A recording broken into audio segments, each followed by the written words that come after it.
ఓం శ్రీ సాయిరామ్. భగవాన్ శ్రీ శ్రీ శ్రీ సత్యసాయి బాబా వారి దివ్య చరణార విందములకు హృదయపూర్వక నమస్సుమాంజలు సమర్పిస్తూ అందరికీ సాయిరామ్.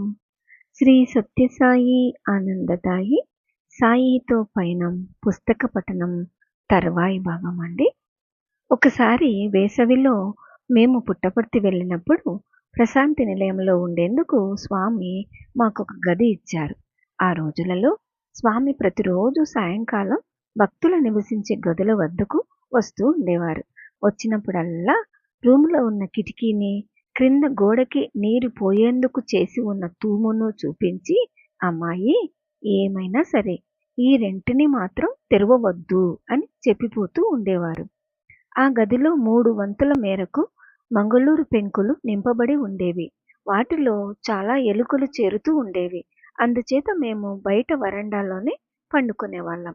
మాకు మెలకువ వచ్చినప్పుడల్లా స్వామి మందిరం బాల్కనీలో నిలబడి మేమున్న వరండా వైపు టార్చ్ లైట్ వేసి చూస్తూ ఉండడం మాకు కనిపిస్తూ ఉండేది.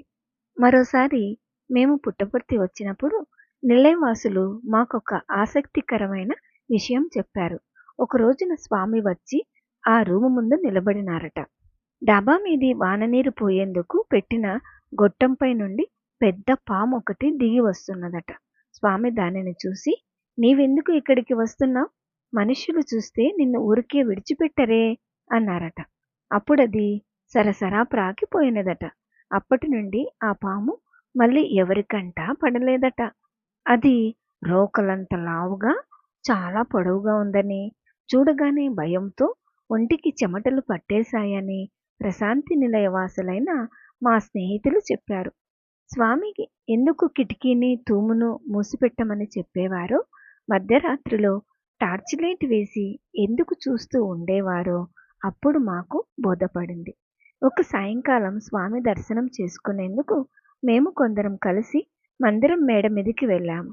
స్వామి అక్కడ లేరు. ఎండ మిద్ది మీదికి వెళ్ళాము. అక్కడ స్వామి నిలబడి ఉన్నారు. మెడలో పెద్ద గులాబీ మాల ఉంది. అది చాలా పొడుగుగా పాదాలపైన జీరాడుతూ ఉంది. మమ్మల్ని చూడగానే స్వామి మా దగ్గరకు వచ్చి మాట్లాడుతూ నిలబడ్డారు. అనంతపురం వకీలు గారైన శ్రీ చిదంబరయ్య గారి భార్య శ్రీమతి సుబ్బమ్మ గారు ఒక లగ్నపత్రికను స్వామి చేతికి ఇచ్చారు. స్వామి, తమరు దయచేసి వచ్చి వధూవరులను ఆశీర్వదించాలి అంటూ ప్రార్థించారు. స్వామి లగ్నపత్రికను సుబ్బమ్మ గారిని ఒకసారి చూసి, అది సరే, నీవే యజమానివా అని అడిగారు. ఆవిడ గమ్మున ఉండిపోయారు. అమ్మాయి, నీవేమైనా రిసెప్షన్ ఏర్పాటు చేసినావా అని ఆవిడను ప్రశ్నించారు. లేదు స్వామి, ఎందుకలా అడుగుతున్నారు అన్నారు ఆవిడ. చూడు, నీవు రిసెప్షన్ చేసినట్లయితే నా దగ్గర కచేరీ చేసే ఒక గ్రూప్ ఉంది, దానిని పంపిద్దామని అని చెప్పారు. మేమంతా చాలా ఆశ్చర్యపోయాం. మాలో ఒకరు, అది ఏ గ్రూప్ స్వామి అని అడిగారు. అదే కృష్ణమ్మ ఆలాపన, పుష్పమ్మ డక్కి, రాజమ్మ తాళము, ఛాయమ్మ మోర్సింగు. స్వామి తమ పెదవుల 2 కొనలను క్లిప్పు పెట్టి మాదిరిగా ఒత్తిపట్టి అభినయించి చూపించారు. ఈ విధంగా నా దగ్గర ఒక గ్రూప్ ఉంది, అందుకు అడిగాను అన్నారు.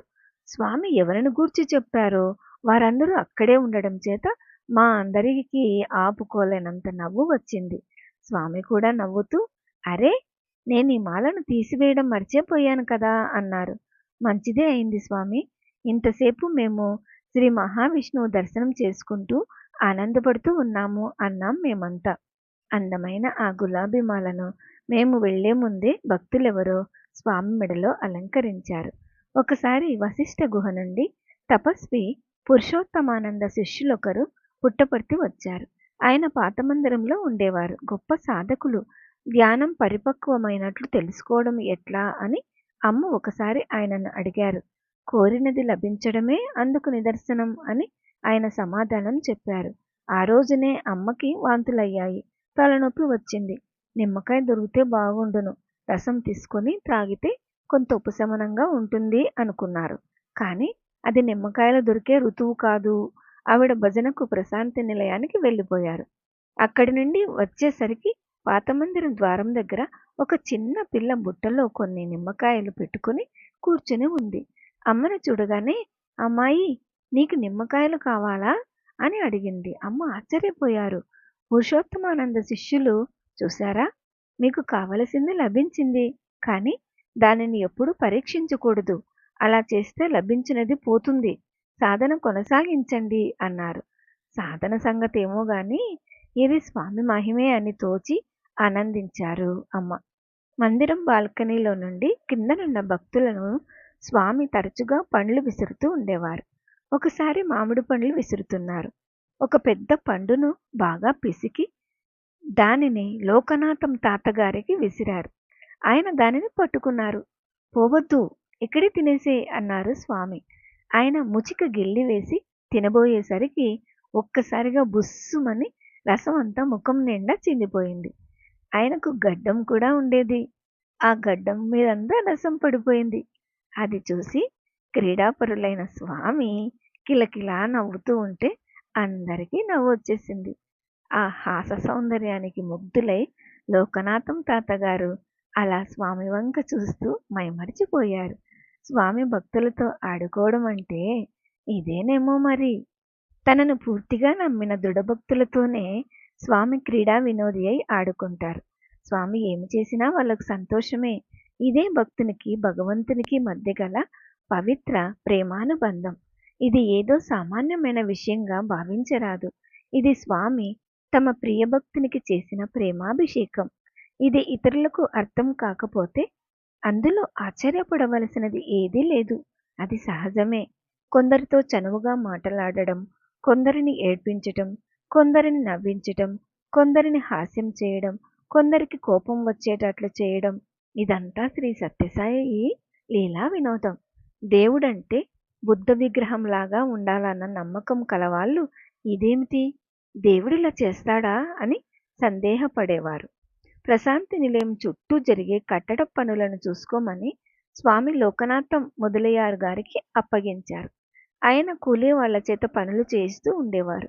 ఒకసారి స్వామి ఆయనను కూలీ వాళ్ళ ఎదుట బాగా తిట్టారు.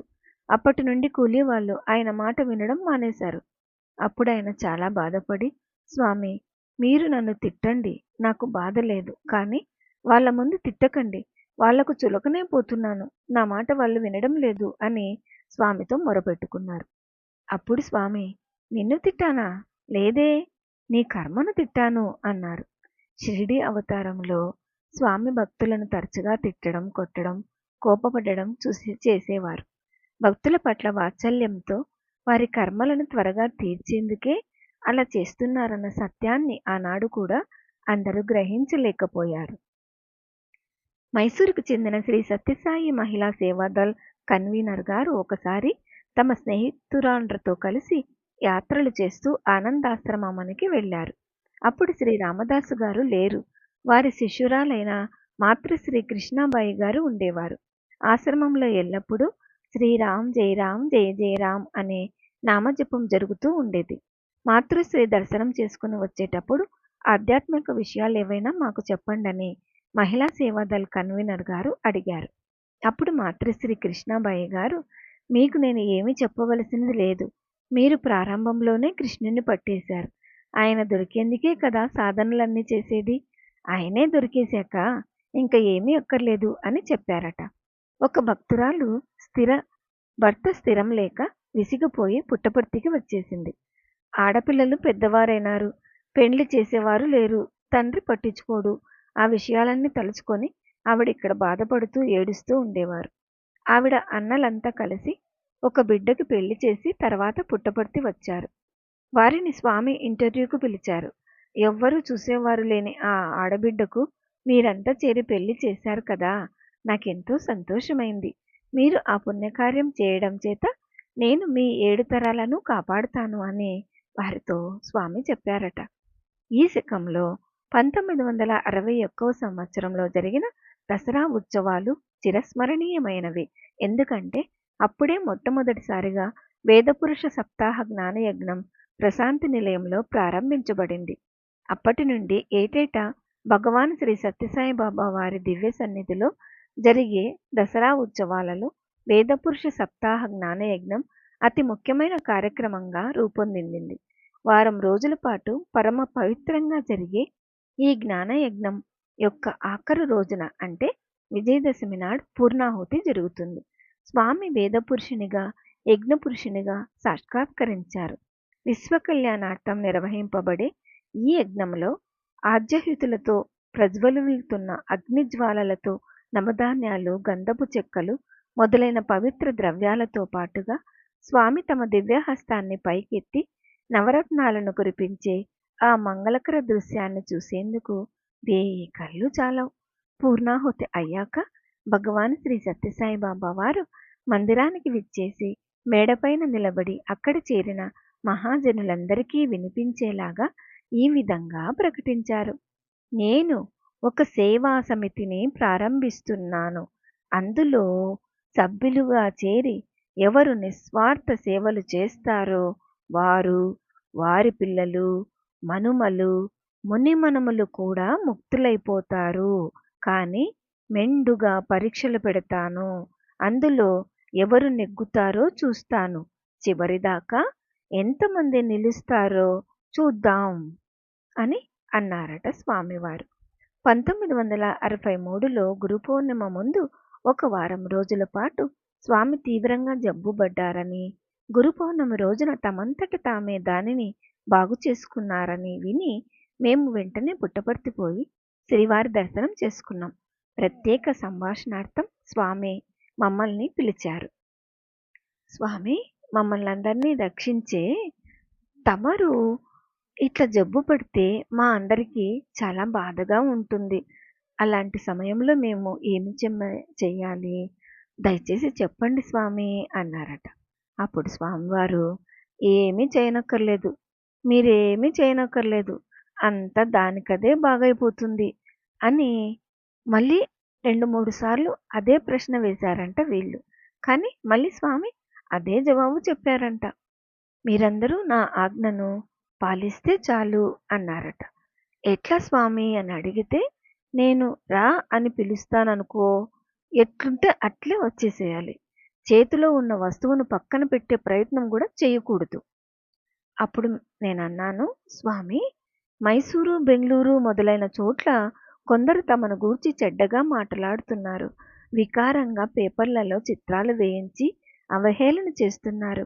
వారికి మీరు తగిన గుణపాఠం చెప్పకపోతే, కనీసం తగిన సమాధానమైనా చెప్పకపోతే తమరు కూడా దానికి సమ్మతించినట్లవుతుంది కదా. అప్పుడు స్వామివారు, అమ్మాయి, నేను గుణాతీతుణ్ణి, గుణాలకు లోబడి ఉన్నట్టి వారికి కోపతాపాలు, అందుచేత నేనెందుకు జవాబు చెప్పాలి అన్నారు ప్రశాంతంగా.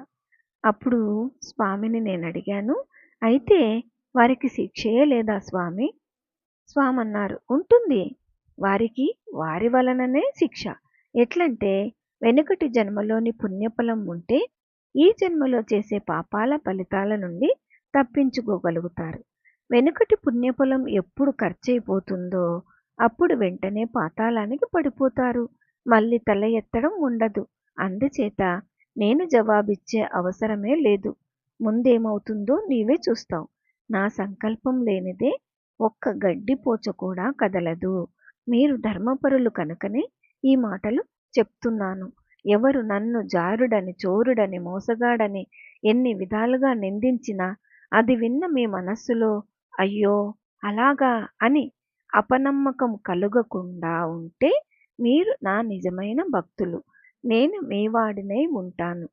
ఎంత నిజంగా కనిపించే నిందలైనా అవి తెరపైన బొమ్మలే అని, తెరకు అవి ఏవి అంటవని ఎవరు దృఢంగా మనస్సులో నమ్మి ఉంటారో అటువంటి వారికి నేను తోడై నిలుస్తాను అని చెప్పారు స్వామివారు. ఓం శ్రీ సాయిరాం. తర్వాయి భాగం వచ్చే వారం విందామండి. జై బోలో భగవాన్ శ్రీ సత్యసాయి బాబాజీకి జై. సమస్తలోకాః సుఖినో భవంతు. ఓం శాంతి శాంతి శాంతి. అందరికీ సాయిరాం.